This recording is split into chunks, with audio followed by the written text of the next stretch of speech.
Hello one and all, this is Nerdcraft here, bringing you Game 2 out of a best of 3 series from MLG Winter Arena. Here, spawning on the upper right-hand corner of the Shakur's Plateau is going to be our Red Zerg player, Complexity MVP's very own Dongregu, coLMVPDRG. Oh god, why did I say Cole? That's one of my biggest pet peeves for some reason. I hate when people pronounce Complexity MVP as Cole MVP or something like that. I don't know why. It irks me a lot. They're not coLMVP, they're Complexity MVP. It's a little quirk of mine. It's not like I'm going to scream at your face if I hear you say that, though. And his opponent, anyway, spawning here on the upper left-hand corner, is going to be our blue Terran player, SlayerSGanzi, one of the children of Boxer. That's at least what I call them. I like to make titles and stuff for it because I don't know why. It's just kind of who I am.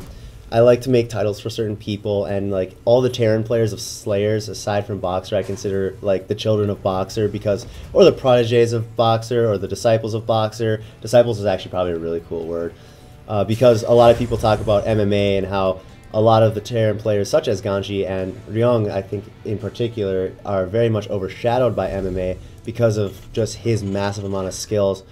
So here we have the barracks coming down at the ramp here. That's going to indicate an early expansion for Ganji. He does not want to put his wall up here. He wants to put his wall down there. And MVP Dongregu, Complexity MVP Dongregu, most likely going to be going for a 15 hatch. We see that he is indeed saving his money.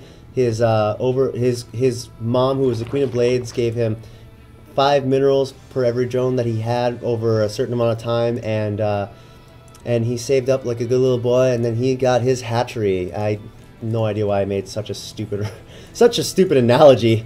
So we see that there are going to be indeed 2 barracks coming in, and DRG is going to be able to see that. He's like, oh, 2 barracks this quick, that's obviously it's going to be pressure.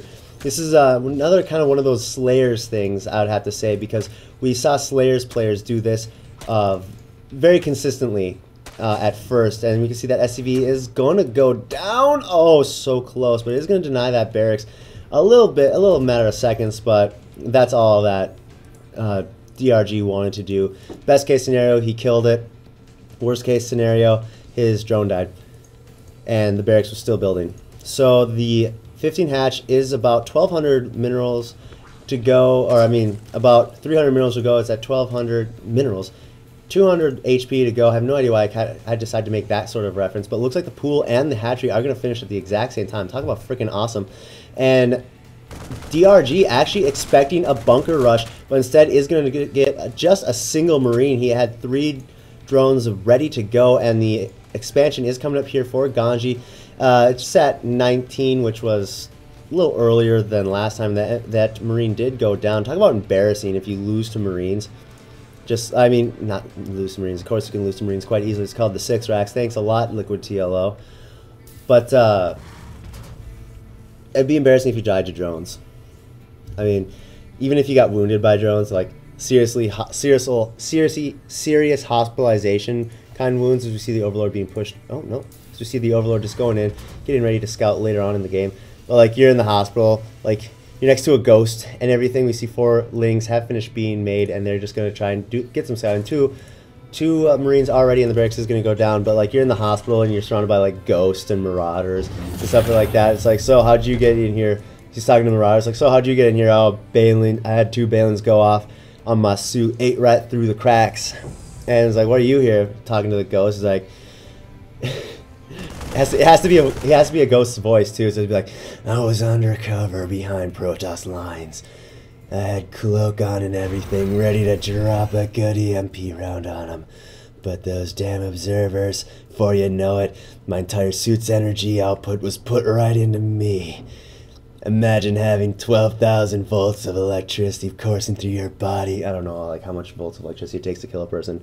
I don't know. It's the ghost has to have that kind of voice, just because they're really intense when they talk. We see that the orbital command, second orbital command, just finishing up for Ganji, and 2 factories coming up. Don't know if he's going to go into reactored Hellion or not. Of course, he's putting down a tech lab. I can still say he might be going reactored Hellion because this will just get blue flame, and then this is staple Slayers playing right here. This is pretty much what defines Slayers all throughout MLG Anaheim. Back before the Hellion did get nerfed, as we see Infernal Pre-Igniter is coming up, as well as a Reactor. But unfortunately for Ganji, DRG is getting his Roach Warren right over here, as we can tell, and it's just about to finish, so these Hellions are no way going to hit before the Roaches can be hatched.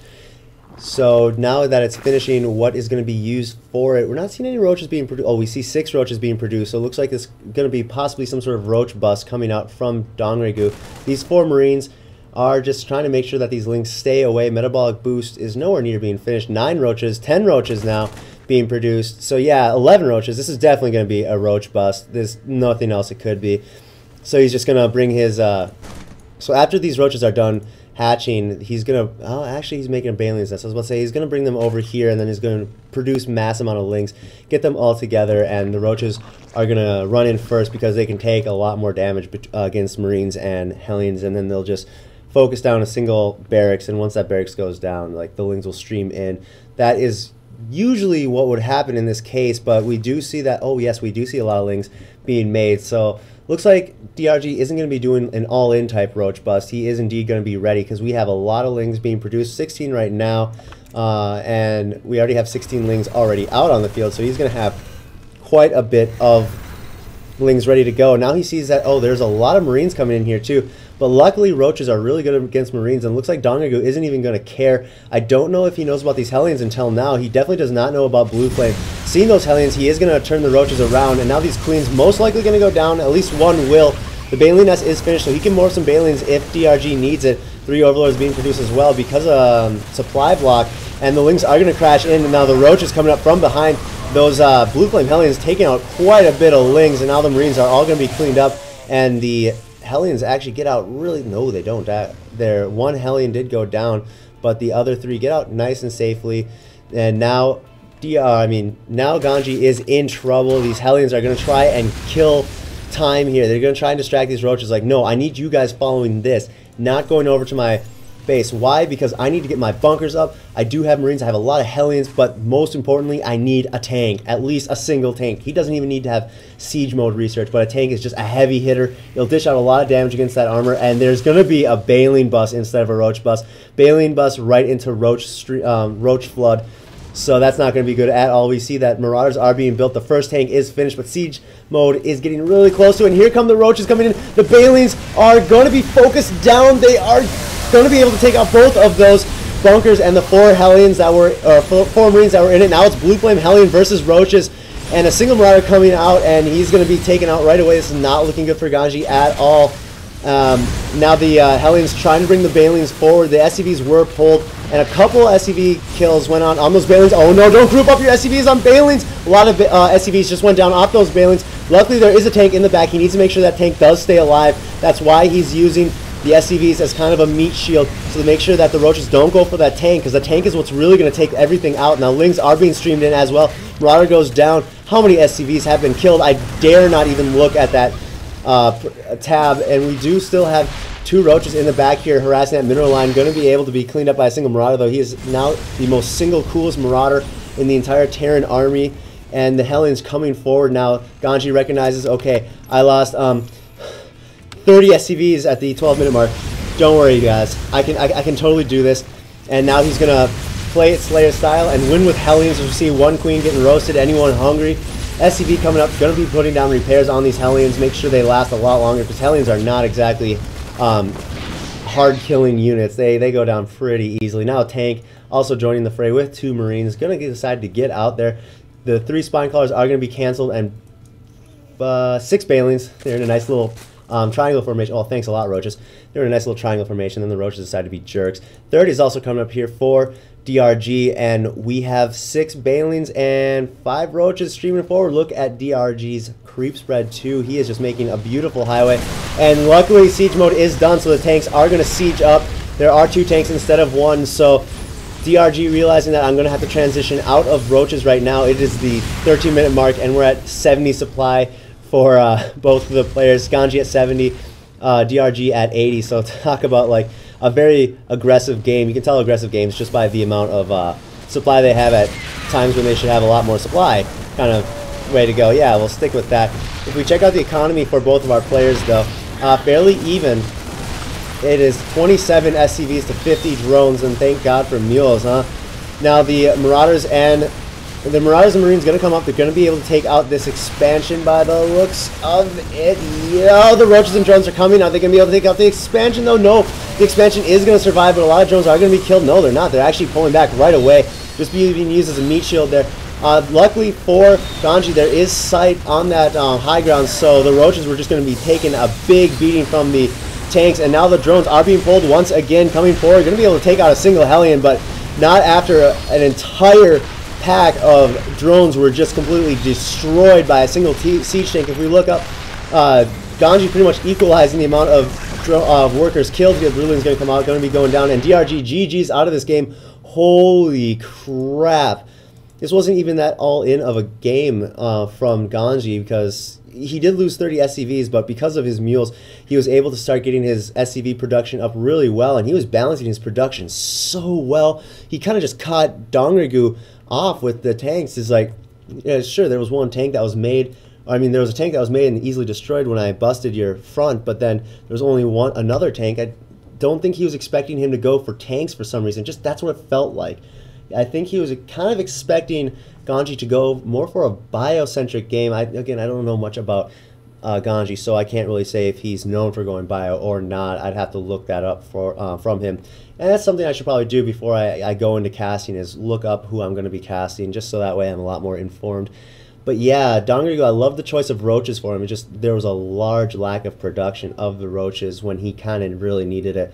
When he did that bust, he went away and he's like, okay, now I can just macro up. I can make like 12,000 drones and everything, and then just get a really nice, powerful economy. But the problem with that is because of the amount of SCVs you killed, you forced Ganji to be aggressive. That's just, Ganji knew at that point, it's like, there's no way I can win this game, and straight up, I'm going to have to take it now. I did kill his entire army. He's most likely going to drone up. Gotta kill him. And that's what happened in this game. So if you enjoyed it, please stick around for game number 3. It's going to be the final game. We're going to see who's going to be able to take the series. Is it going to be Ganji, disciple of Boxer, or is it going to be Complexity MVP's Dongrigu, who is just, I think he was regarded as the hope for Zerg or something like that? No, that was someone else who was regarded as the hope for Protoss. Creator Prime, the hope for Protoss. So yeah, please stick around for game number 3 if you just want to make sure that you can find the game really easily. Please subscribe to my channel. That's what I'm always going to do. I'm always going to be asking you guys to subscribe to my channel, because I love casting, and I love it even more when people can see my casting. Unless that person is me, because I don't like hearing my voice for some reason. Despite how much I talk, I don't like hearing my voice from an outside source, because your voice sounds different from outside sources. So what else was there? Oh yeah, you can follow me at Twitter if you so desire to do so. Why do I use such weird word? I use such weird word choices, I feel. But hey, I'm a nerd, whatever. I don't exactly talk like most people either. I like to think I have a very extensive vocabulary, and it makes me feel good when I say large words. It's like, yay, I'm smart. From there, if you're subscribed to, or if you follow me on Twitter, you'll get a lot of information as to who I'll be casting, what I'll be casting, when my videos will be up, if I'm having trouble with YouTube and videos aren't coming up. Also, when I go live on Justin TV, that is kind of a little, or I mean Twitch.tv, that's kind of a side project that I'm working on right now. I want to get a show eventually going dedicated to esports news, a lot like OneMoreGame.tv, except different, because I'd feel much more comfortable going over the game, being a lot more involved within the actual game mechanics and things like that. That's just a side project I'm working on, though, and it's a lot harder than I thought it was going to be. So yeah, man, I even told myself don't keep the ending short, but I wound up going for another really long ending. Stick around for game number 3. My name is Nerdcraft. Please subscribe to the channel and stick around for game number 3. Okay, we're trying that over again. So please subscribe to the channel. My name is Nerdcraft, and stick around for game number 3, which will be coming at you real shortly. I'll see you then.